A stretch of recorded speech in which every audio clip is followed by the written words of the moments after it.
तो दोस्तों इस वीडियो में हम डिस्कस करेंगे बीएससी 6 सेमेस्टर की केमिस्ट्री की दूसरी यूनिट ऑर्गेनोमेटेलिक केमिस्ट्री। ठीक है, तो इस वीडियो में हम इंट्रोडक्शन पार्ट इसका कवर करेंगे। ठीक है, तो इसमें हम डिस्कस करेंगे ऑर्गेनोमेटेलिक कंपाउंड होते क्या हैं। ठीक है, फिर उनका नामकरण। ठीक है, और फिर होगा कि उनका क्लासिफिकेशन। ठीक है, वर्गीकरण, उनके टाइप। ठीक है, तो पहले हम पढ़ लेते हैं कार्बोधात्विक यौगिक होते क्या हैं। ठीक है, तो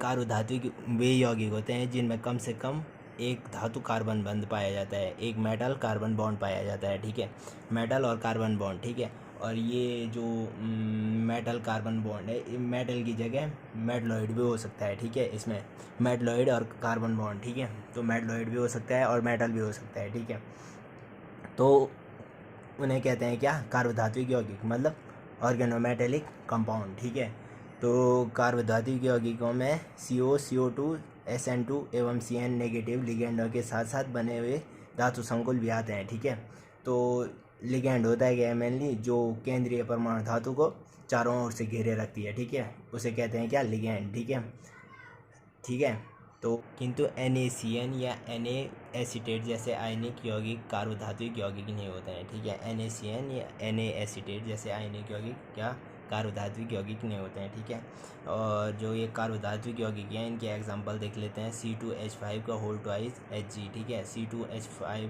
का होल 4 Pb, SnCH3 का होल 4। ठीक है, तो इसका नाम हो जाएगा डाई एथिल मरगरी। इसका नाम हो जाएगा ट्रेटा एथिल लेड। इसका नाम हो जाएगा ट्रेटा मैथिल टिन। ठीक है, तो अब देख लेते हैं कार्बोधात्विक यौगिकों का नामकरण। ठीक है, तो IUPAC आपने ट्वेल्थ में भी सुना होगा। ठीक है, 12th 11th में भी सुना होगा। ठीक है, तो IUPAC की फुल फॉर्म होती है international union pure and applied chemistry. ठीक है, तो नामकरण मेनली केमिस्ट्री में यही करती है। ठीक है, तो अब कार्बोधात्विक यौगिकों के नामकरण के कुछ नियम देख लेते हैं। एस ब्लॉक कार्बोधात्विक यौगिकों के नामकरण कार्बन प्रतिस्थापियों के नाम के अनुसार किए जाते हैं। ठीक है, तो कार्बन प्रतिस्थापियों के नाम के अनुसार किए जाते हैं। ठीक है, एस ब्लॉक के कार्बोधात्विक यौगिक के नामकरण। ठीक है, तो उदाहरण लेते हैं Li4CH3 का होल 4। ठीक है, मैथिल लिथियम। अब दूसरा नियम देख लेते हैं। ऐसे कार्बोधात्विक यौगिक जिनमें पर्याप्त आयनिक गुण पाए जाते हैं उसके नाम लवणों के नाम के आधार पर रखे जाते हैं। ठीक है, जिनमें पर्याप्त आयनिक गुण पाया जाता है उनके नाम उनके लवणों के नाम पर लिखा जाता है। ठीक है, उदाहरण के लिए देख लेते हैं NaC10H8 सोडियम नेप्थेलाइड। ठीक है, अब देखते हैं कार्बनिक रसायन में प्रतिस्थापियों के नाम। ठीक है, तो यहाँ हमने देख रखे हैं सूत्र और यहाँ दे रखे हैं नाम। ठीक है, तो देख लेते हैं इनको भी। तो अगर आप इनको याद कर लेंगे तो आपको इनका नाम लिखने में आसानी हो जाएगी। ठीक है, जैसे यही देख लो, पोटेशियम टेट्राफेनिल बोरेट थर्ड। ठीक है, तो इनको याद करना काफ़ी इम्पोर्टेंट है, तो इनसे काफ़ी मदद मिलेगी आपको। ठीक है, तो यहाँ पे CH3 को क्या बोलेंगे, मैथिल। C2H5 ethyl. ठीक है, CH3 का whole twice CH 1 methyl ethyl. ठीक है, CH2 डबल बॉन्ड CH2। ठीक है, 2 प्रोपेनिल। ठीक है, CH3 का whole twice CH2 2 Maithil propyl. ठीक है, CH3 का whole thrice C 1 dimethyl. ठीक है, और अब देख लेते हैं C5H5 साइक्लोपेंटाडिनाइल। ठीक है, C6H5 फेनिल। ठीक है, तो एग्जांपल ले लेते हैं यहाँ पे क्या, KB C6H5 का होल 4। ठीक है, तो इसका नाम क्या हो जाएगा, पोटेशियम टेटा फेनिल क्या C6H5। ठीक है, C6H5 फेनिल। ठीक है, और बोरेट B। ठीक है, थर्ड। ठीक है, अब देख लेते हैं एक और उदाहरण देख लेते हैं। ये क्या है, KSbCl5C6H5। ठीक है, तो पोटेशियम पेंटाक्लोरो 5 क्लोरो। ठीक है, फेनिल C6H5 एंटीमनेट 4। ठीक है, Sb। तो अभी हम पढ़ चुके हैं का ऑर्गेनोमेटेलिक कंपाउंड किसे कहते हैं, ठीक है, क्या होते हैं ये, और दूसरा हम पढ़ चुके हैं इनका नामकरण, ठीक है। तो अब देख लेते हैं क्लासिफिकेशन, क्या वर्गीकरण, ठीक है। तो कार्बधातु यौगिकों का वर्गीकरण, ठीक है, प्रथम प्रकार के वर्गीकरण, ठीक है, फर्स्ट टाइप ऑफ क्लासिफिकेशन, ठीक है। इस वर्गीकरण के अनुसार कार्बधातुक यौगिक दो प्रकार के होते हैं, ठीक है, दो टाइप के होते हैं, ठीक है। पहले देख लेते हैं साधारण कार्बधातुक यौगिक, ठीक है, सिंपल ऑर्गेनोमेटेलिक कंपाउंड, ठीक है। वे कार्बधातुक यौगिक जिनमें धातु परमाणु से केवल हाइड्रोजन परमाणु जुड़ा होता है, ठीक है, सरल कार्बधातुक यौगिक कहलाते हैं, ठीक है। तो क्या बोल रहे हैं, जिनमें धातु परमाणु से केवल हाइड्रोजन परमाणु जुड़ा होता है, ठीक है, धातु परमाणु से हाइड्रोजन परमाणु। तो ये भी दो टाइप के होते हैं, सममित और असममित। तो सममित में आते हैं समान कार्बधातुक धातु समूह आते हैं, ठीक है, और जो जो असममित होता है क्या, उसमें आते हैं असमान कार्बधातुक समूह, ठीक है। इसका सममित वाले का उदाहरण देख लेते हैं C2H5 का होल ट्वाइस Hg, ठीक है, और असममित का उदाहरण देख लेते हैं C2H5 single bond Hg single bond C4H9, ठीक है। तो अब देख लेते हैं साधारण कार्बधातुक यौगिक, तो ये हो गया, ठीक है। और अब दूसरा टाइप है इसका क्या, तो अब देख लेते हैं मिश्रित कार्बधातुक यौगिक, ठीक है। तो इसमें आते हैं वे कार्बधातुक यौगिक जिनमें धातु परमाणु से हाइड्रोजन परमाणु के अलावा अन्य समूह भी जुड़े होते हैं, ठीक है।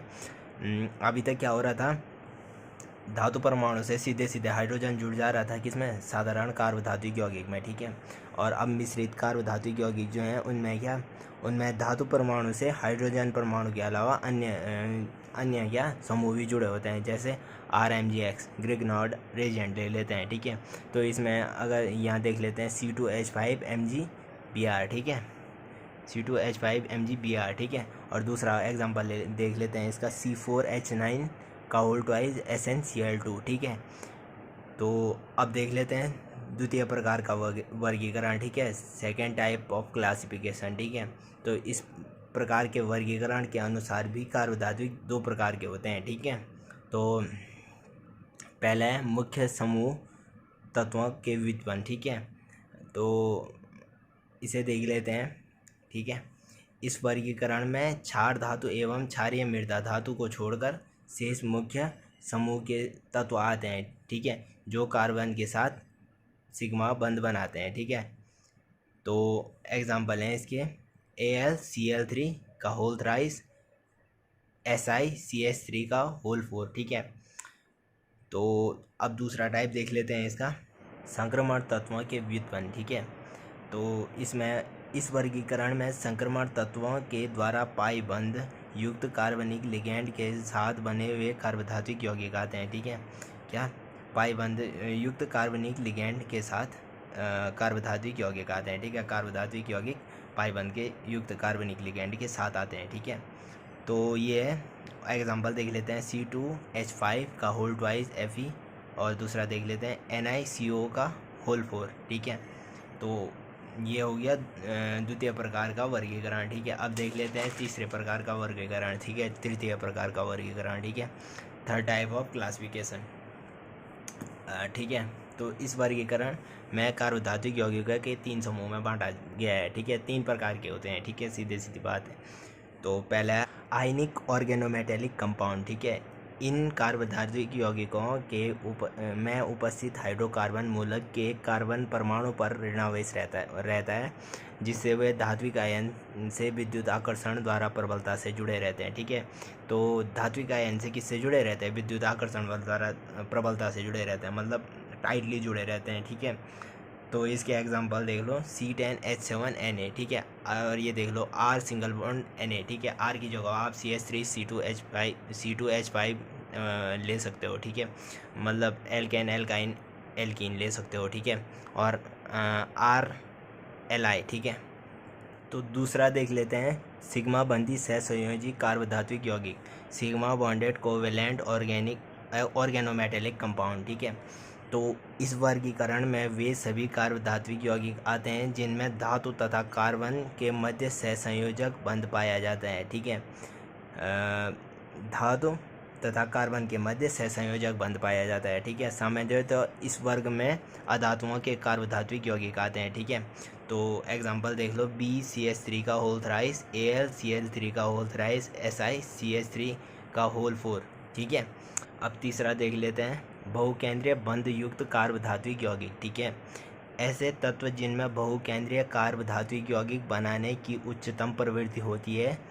इस वर्ग में आने वाले कार्बनिक यौगिकों को इलेक्ट्रॉन डेफिशिएंट कहते हैं। ठीक है, तो इनमें उच्च कोटि की प्रवृत्ति होती है किसे, कार्बधात्विक यौगिक बनाने की। ठीक है, तो एग्जांपल है LiCH3 का होल 4, BeCH3 का होल ट्वाइस N। तो आज के लिए इतना ही दोस्तों। अगली वीडियो में हम डिस्कस करेंगे स्ट्रक्चर ऑफ मेथिल लिथियम, जिस सॉल्ट एंड फेरोसिन। ठीक है, और उसकी अगली वीडियो में एन रूल को डिस्कस करेंगे। ठीक है, थैंक यू दोस्तों वीडियो को पूरा देखने के लिए। अगर वीडियो आपको अच्छा लगा तो लाइक करें और हमारे चैनल को सब्सक्राइब करें। धन्यवाद।